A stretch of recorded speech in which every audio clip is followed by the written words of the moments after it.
In today's video, I'm going to teach you how to connect Gmail to Microsoft Excel for an easy integration perfect for streamlining your workflow and organizing your data efficiently. Let's get started by heading over to Zapier's website, which will be our tool for this integration.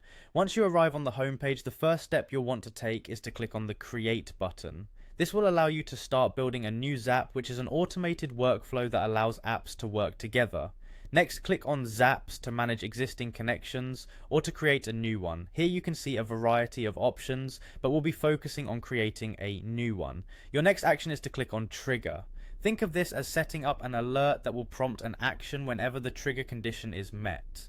In our case, we want Gmail to trigger this Zap. By clicking on Gmail, you're choosing Gmail as the application where this trigger will originate. Now let's set up the action, the task that happens after the trigger initiates.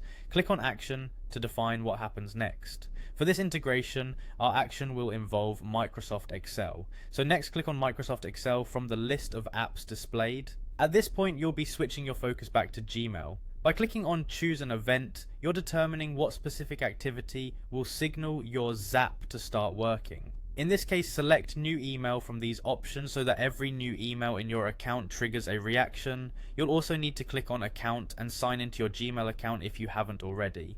This will ensure that your Zap has access to correctly monitor and interact with your incoming emails.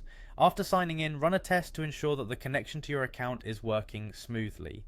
Now let's revisit Microsoft Excel. Click once more on Microsoft Excel, and this time select the event you'd like to occur, such as Add Row.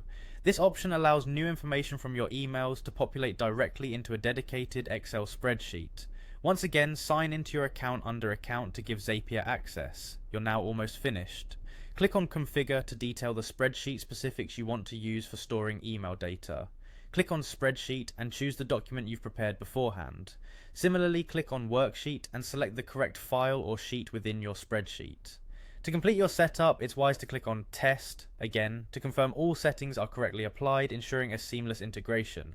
And finally, click on Publish to make your Zap live.